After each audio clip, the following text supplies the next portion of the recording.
everyone. Welcome to Chapter 6, which is all about religions.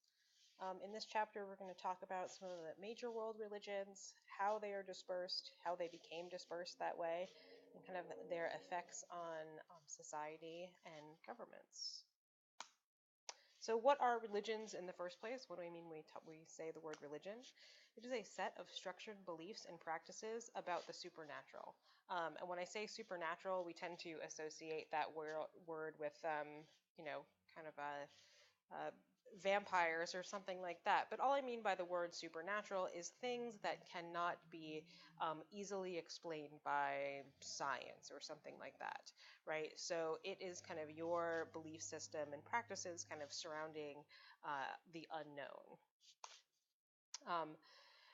It it's two things really. It's a component of your self-identity in many cases, but also group identity, right? So depending on the religion that you belong to, you get a whole community that comes along with it.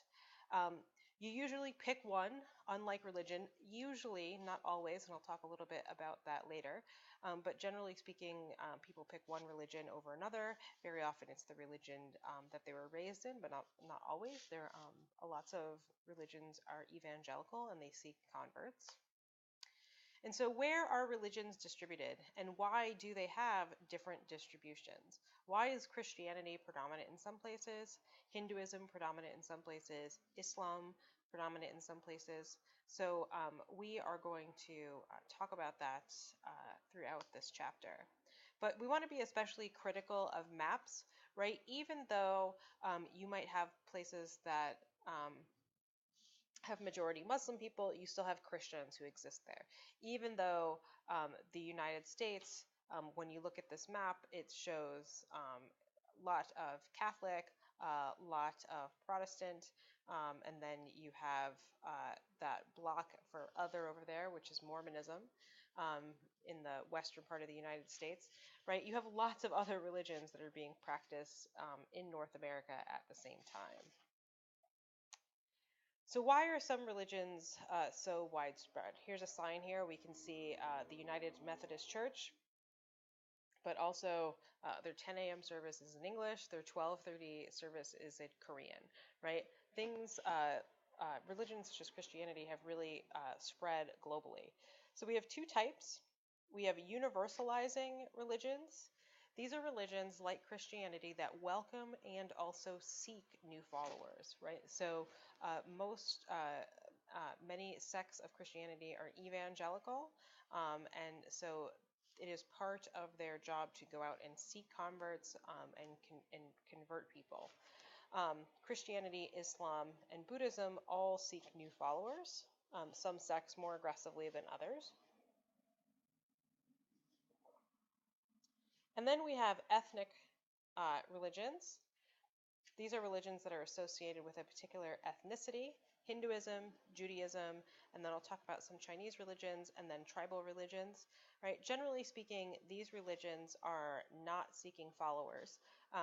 It is possible to convert to these religions, but sometimes it's more difficult than others, but they are not going out looking for followers. So you can imagine how a religion that is universal, that seeks followers, as people kind of go around and conquer places, they're taking that religion with them and they are spreading followers. So when you look at this pie chart, you have over here, you have ethnic religions, right, which make up a percentage of the pie, about a quarter of it. You have non-religious or kind of other ones that are not mentioned here, but this says 16%, later slide says 14, but somewhere around that are people who are either atheist or non-religious. And I'll talk a little bit about the difference of that. And then you see the religions that are seeking converts, right? They take up over half the pie. And very often, the people who are non-religious used to belong to one of these. So globally, we have an increase in people who are being non-religious or who consider themselves non-religious. But these universalizing religions are actively seeking converts. And we have these two kind of major religious hearths. One is where Christianity and Islam began, which are very close to one another, and the other is where Buddhism began, right? So some religions are related. They are a branch off of an ancestral faith. So Christianity, Islam, and Judaism are all related. They're Abrahamic faiths, which I'll talk about in a minute. But these two areas right here, 71% of humans who follow a religion follow one that originated in these two areas, right, due to the spread of that religion and the seeking of converts. And so we can look at the kind of diffusion of major world religions. This is a little animation that will kind of show us. So we have Judaism, which is, again, pretty small. Jesus is crucified. And then you have this purple, the spreading of Christianity throughout Europe. And then after Islam begins, right, you have the spreading of Islam. And then you can see this is Hinduism, which doesn't see converts, which kind of stops in India, but Buddhism spreads a lot more. So now we see the age of discovery. Europeans arrive in the New World and lots of other places, and they take their Christianity with them. A huge portion of what colonialism did was spread Christianity. And so now you wind up with this global picture of Christianity in Europe and the New World and sub-Saharan Africa, and Islam kind of branching out from its birth. This is not to say that Islam doesn't occur in other places as well. So we'll start with Judaism. It is the oldest of the Abrahamic religions. It is monotheistic, and by monotheistic, I mean that they worship a single God. Its origins are in Israel, but it diffused out of Israel by persecution, right? So it's a different type of diffusion than when we think about Christians going and conquering other places. Jewish people were driven out of Israel by the Romans. They were driven out of Europe by Nazis. And then you see after World War II, the creation of Israel as a homeland. Then it is an ethnic religion, right? Remember I talked about that. It's not a universalizing religion. It's an ethnic religion. So there are very few people who convert to Judaism. Some people do for marriage, right? If you want to marry somebody who is Jewish, but outside of that, very few converts. You also have many secular Jews, Jews who are not particularly religious, but still consider themselves Jewish, as it is an ethnicity, not just a religion. And we have many different sects of Judaism, right? You have modern, very liberal sects of Judaism, or Orthodox sects of Judaism, more kind of closed communities with very strict conservative rules about dress and practices. The top picture there is the Western Wall, which is the holiest site in Jerusalem to Jews. Then we have Christianity. It is an offshoot of Judaism after the crucifixion of Jesus Christ, and it spread from the Middle East to Europe. There are still minorities of Christians remaining in the Middle East and in Middle East countries. It is universal and often evangelical, so in nature, so not just accepting of converts, but we are really seeking out converts. It spread with European colonialism to sub-Saharan Africa and to the Americas and to some other parts of Asia. And it did this by conquest and conversions. So when we think about California, when we think about the mission period, which if you're from California, you've heard a lot about the mission period. You had to do a class project on it in the 4th grade. But Spain came and set up these missions to try to convert, to control the west coast of the United States, but also convert Native Americans to Christianity to make them good Spanish citizens, right? Convert them specifically to Catholicism. There are several major sects of Christianity and a lot smaller ones. There are several different types of Protestantism. There are Orthodox sects that are older, which I'll talk about in a second, and then the Catholic Church, which the Catholic Church has a head in Vatican City. The head of the Catholic Church is the Pope. We also have the Mormon Church. That's a picture of the Mormon Temple in San Diego, which began in the United States and is the newest large sect of Christianity.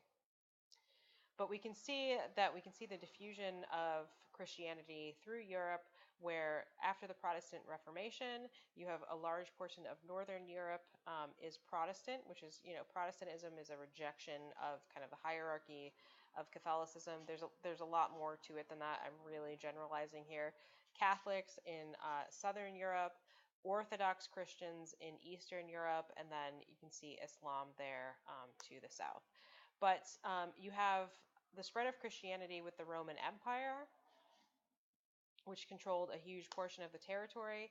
Then you had a schism between the Catholic Church and the Orthodox Church in the 11th century, and you can literally see that break from east to west. And then the Protestant Reformation in 1517, where basically people are fighting for things like, they're against the wealth of the Catholic Church, but also, that people themselves should be allowed to speak to God and read scripture and not have to go through priests and religious officials in order to do so. And then if you look at the United States, we have different Christian sects in the United States. This is not to say that every area is only this, but this is a product of migration patterns, right? So you have Catholics, people from Catholic countries settling in the Northeast and the West Coast and kind of throughout the middle of the country, Baptists settling in the South, Lutherans from Northern Europe settling in the North Midwest, and then Methodists kind of again throughout the middle over there. But this is just these predominant religions are just a holdover from migration patterns, from people moving to certain places. And then we can also see the diffusion of religions, through the percentage of Christians globally, right? We can see how, Christianity spread to the Americas through sub-Saharan Africa, right? These areas where you have predominantly Buddhists, Hindu, Islam, right? Lower percentages, below 40%. I don't really like this marker here, but, right, America, for the most part, is still a predominantly Christian nation. Most people in the United States, or a majority, I should say, would consider themselves Christian, or at least from a Christian background. But we have great religious diversity in the United States and many different types of Christianity. Again, same thing in much of Europe, but again, great diversity as well. And then in sub-Saharan Africa, South America, Mexico, and Australia.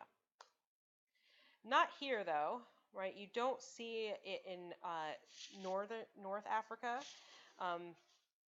In the Middle East, because by the time in North Africa, when Europeans start to push in there and start to colonize places, Islam is very well established at this point, right? And so if you think about kind of the progression of these Abrahamic religions, if you have somebody who's Jewish and then you say, okay, everything in Judaism is true, but now we have Jesus Christ and he is the savior, and then you convert people to Christianity, and then you think about Islam, right? Islam would come logically after Christianity.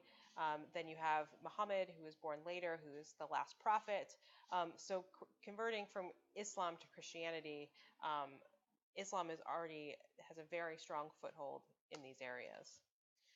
And so speaking of Islam, it is again an Abrahamic religion, like the first two. It is based upon the teachings of Prophet Muhammad, who lived from 570 to 632. He is the last prophet. I would like to also just say again that I'm covering a lot of religions in a short chapter in a very short amount of time, so we're making some pretty broad generalizations here. Muhammad originated in what is present-day Saudi Arabia.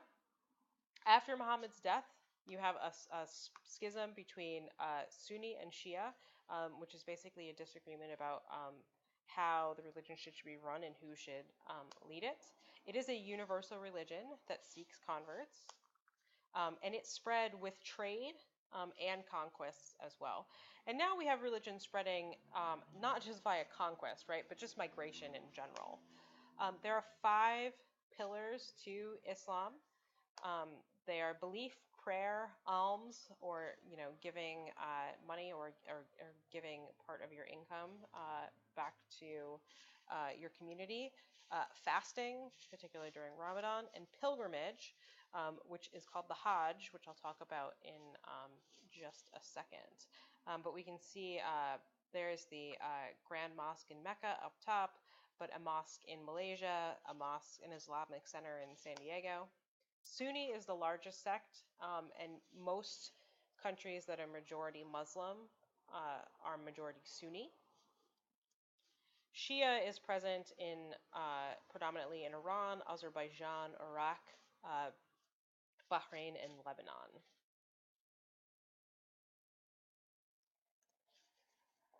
And so again, we can kind of see those waves of Islam spreading out from present-day Saudi Arabia up through into Europe, into parts of Asia and North Africa.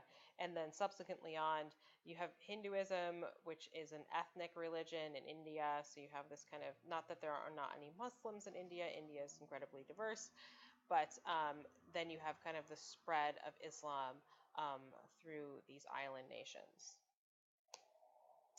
Hinduism is an Indian ethnic religion which differs. Now, here's the first major world religion that I'm talking about that is not Abrahamic.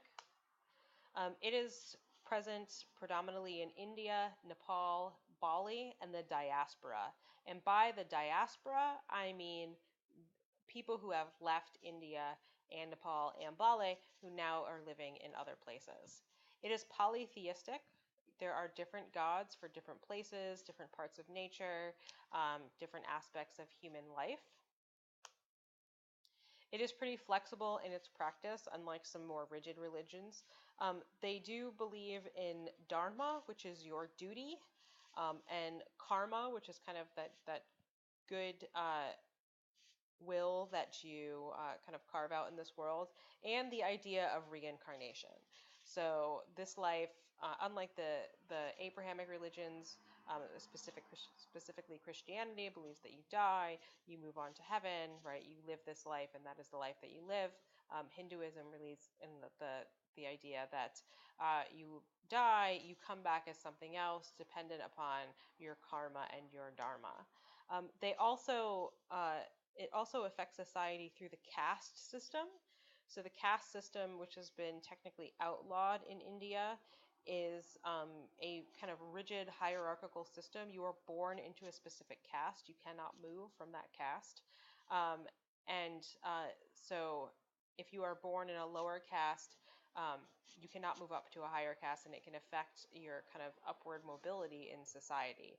Because the idea is that the way that you move through the caste system is through reincarnation.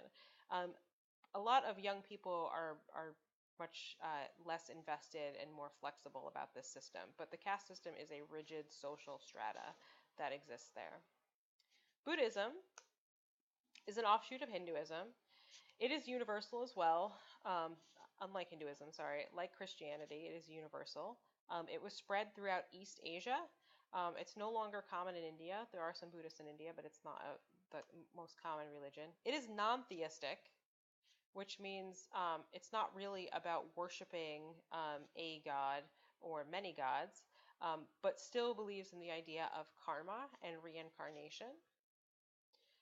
There are a couple different sects in Southeast Asia. You have Theravada Buddhism, which is this more orthodox, kind of more rigid Buddhism. And then in East Asia, you have Mahayana, which is more flexible and mixes with other faiths. So again, when I talked in the beginning about that you pick one religion, this gets a little more muddled in other parts of the world, right? But you wouldn't hear somebody in the United States say like, "Oh, I am a Muslim and a Jew," or "I am Hindu and I am Christian." And then there are some Chinese ethnic religions, mainly Taoism and Confucianism. They are ethnically Chinese. They are based upon writings from the 6th century BCE. And these practices are all about order and balance and subjection to authority, respecting your parents and elders and rulers in the universe, in your society, in your daily life. So very much about order and respect. Taoism was more religious. They have gods that are like patron saints and this kind of idea of karma. Confucianism is more philosophical in nature. And the reason that these are able to be in China and flourish in China is because they are not at odds with communism. The communist government in China actively suppresses religions, that there is a hierarchy whenever there is something that is where you have people in a position of power in a religion that could then threaten the power of the Communist Party. They will suppress that. But because these religions really kind of part of the religion is respect for authority, they're not at odds with communism, so they are allowed to flourish there. And then lastly, you have animism, which is kind of a blanket term for indigenous or tribal religions, which are incredibly diverse. They will have some aspects in common, but there's a lot of diversity here. There's a lot of emphasis on nature in many of these religions. Many of them are ethnic in nature. They are bound to um, a specific group of people. Many are syncretic, and what I mean by syncretic is they will combine with elements of universal faiths. So often people will practice parts of their tribal religion but still consider themselves Christian and practice Christianity. And this is a result of colonization, right? Especially, I'm going to show you in a second, right? When people were being converted to Christianity, some aspects of other animist religions remained because A, it's easier to get people to convert, and B, it allows people to kind of express their own kind of local ethnic culture. So, for example, we can see animism in Christian holidays, which when I told this to my mother, I'm always surprised when people are surprised by this, but my mother's mind was a little bit blown. If you think about Europe, which was animist or pagan until it was Christianized, until the spread of the Roman Empire and the subsequent spread of Christianity. So holidays were combined with Christian celebrations to encourage conversion. So Easter, the reason that we have Easter bunnies and Easter eggs is because Easter occurs in spring around the equinox, and it is about fertility and rebirth. It is about making it through the long winter, and then everything starts to have babies again, and crops start to grow, and you're trying to encourage this bounty that is coming from spring after the long winter. So bunnies and eggs, nothing to do with the resurrection of Jesus, but it is from that conversion. And then when we look at Christmas, right, we think about things like bringing an evergreen tree inside. Uh, it is all about around the winter solstice, right? Winter solstice is December 21st. We celebrate Christmas on December 25th in this country, right? We basically this idea of like preparing for the long winter. The winter solstice has the least amount of sunlight on that day. So it's a holdover of these ceremonies and holidays that were all about kind of the cycle of the earth and the seasons. Then you have people who are non-religious, right? 14.6% of the world is non-religious or atheist. And so what I mean by non-religious or atheist is, atheism means that you do not believe in a God or a higher power, but you can also just be like, I believe that there's something out there, but like, I don't practice anything. I don't belong to any part of religion. And this number is growing, especially in Europe. The United States is still pretty darn religious compared to much of Europe. Um, you can see visible patterns, but it's kind of hard to explain why some places are more religious than others. MDCs or more developed countries tend to be less religious. And generally speaking, in most places, atheists are still heavily persecuted, right? So, and even if you want to think about you know, atheists are less likely to face persecution in the United States, but a politician who identifies as atheist is not very likely to be elected, or have a much harder time being elected, especially if they are from a more religious area. And so, number three, we want to know why and how do religions organize space in distinctive patterns, right? So, how do religions shape cultural landscapes differently? What effects do they have kind of on the world around them that you can see that are visible in your everyday life, right? And so, we can think about this in terms of sacred spaces, such as churches and temples, but also effects on government and daily life. So when we look at places of worship, in Abrahamic, they tend to be gathering places, right? Everybody goes at a specific time on a specific day to worship together, right? They tend to be centrally located. At least traditionally they were. They're a little more spread out now as people are able to travel. But if you look at old European cities, right, the middle of the city is a church. And generally speaking, when you look at Middle Eastern cities, there's a mosque in the center, right? They tend to have large interior spaces for lots of people to gather. And they are symbols of power, right? Having these beautiful, powerful churches. Um, in Eastern religions, they have many, many places that are devoted to different gods or goddesses. So, like, you can see many temples kind of near one another, different ones related to different things. Um, they are distributed throughout the city as opposed to being like this main meeting place in the center of the city, um, without regular services, right? So it's not about going every Sunday, having this big service. It's more, the worship is more personal, right? So it's something that you go, right, when you are going to do it for yourself as opposed to participating in this big worship. Holy places kind of center around the idea that spiritual energy varies geographically, which again sounds like I'm kind of talking about supernatural in kind of a very like hokey way, which is not that I mean at all, but different places, depending if you're Buddhist birthplace is going to be pretty important to you. Um, but you know that these places hold some type of spiritualness to them, and they are places to be revered and visited and worshipped at. Some are human made, some are natural. There are many holy places in the United States, places that are considered holy to Native Americans, that are often overlooked because they are just part of the natural landscape. But they are generally associated with founders or figures or events or creation stories. Mecca is Islam's holiest site.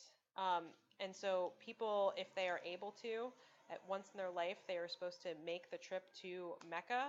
And you can only go to Mecca if you are a Muslim. There's actually a freeway exit. So I have a friend, he is Muslim. He was actually born and spent the few first years of his life in Mecca. His wife is Vietnamese and not Muslim, and she could never visit where he grew up because it's only for Muslims. And then we look at effects on daily life, right? It can affect calendars and how we do things. The fact that most people work Monday through Friday and have Saturday and Sunday off, especially Sunday, right, is based upon a Christian calendar. In some places, you have a separation of church and state. Some places more than others. Some places we kind of somewhat pride ourselves, or at least some people do in the United States, about having a separation of church and state. Some people argue that we are an inherently Christian nation, so we should have less of a separation of church and state. But it's not inherent to have that. Some places do not. Some places are more theocratic, where laws are definitely based upon religion. Which again, there are plenty of laws in the United States which have some type of religious background. And I am from Connecticut, and there are a lot of Puritan laws that were still on the books. Many until very, very recently in Connecticut, you could not buy alcohol on Sunday. When I was a kid, you could not buy a car on Sunday. There were all types of things, businesses that had to be closed on Sundays. In theocratic places, also, it's visible in things like modest dress. Islam has calls for prayer. In East Asia, it's very visible, but again, it's this personal places of worship. And in Hinduism, it's kind of interwoven with Indian society. So you can see down here on the bottom right, there's an ad in India which says Brahmins only, which is the highest caste, which is technically an illegal practice, but definitely still happens. And again, these are really broad generalizations that I am making in order to talk about a lot of religions in a relatively short period of time. Right, and so here is in Thailand, which I did a study abroad in Thailand as an undergrad. Right, you can see it's pretty common in Thailand for young men to become a monk for a year or for their lifetime, but like to do it for a year and then kind of go back to secular life. So Buddhist monks are really visible in Thailand, and ideas from Buddhism kind of affect other places in Thailand. So you have in Buddhism the idea of reincarnation, which gives you different attitudes about animals, right? If you are kind of connected to the same system of animals, and you can think about, somebody was this and is now this, or if you had bad karma, you might kind of go backwards in that chain. Also, lots of vegetarianism common in Buddhism and in Hinduism. It works well. Meat is expensive. And then again, when you're surrounding those ideas about reincarnation. And so there are a lot of monkeys in Thailand. And these monkeys, people will come for tourism and want to see monkeys when they travel there, right? And again, monkeys are kind of a very human-like creature. And so this is a temple in Lopburi where a lot of these particular type of monkey, and their name is escaping me right now, but they basically live at the temple, and people are allowed to go and visit. You go up there, you pay a small amount of money to go inside, and you get a bag of food and a stick. And the stick is not to hit the monkeys, but just to help the monkeys not immediately steal your food, which they're going to anyways. But then every day at about 3 o'clock, the monkeys are taken care of in the fact that every day at about 3 o'clock, somebody comes and brings them little jars, little containers of milk, which they adorably drink, right? So the monkeys get to live in the temple. Again, these ideas about reincarnation give you different attitudes about animals. People are taking care of it, and then it's also good economically because then tourists are going to come and want to see the monkeys. But every day, these monkeys kind of get their bottle of milk. And then lastly in this chapter, I'm going to talk about briefly, and this is a very complex issue, but I'm going to kind of gloss over it for purposes of this class, but why do territorial conflicts arise among religious groups? And note, conflict here does not always mean violence, right?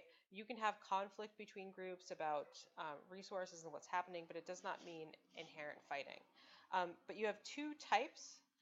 One is between religious groups and governments.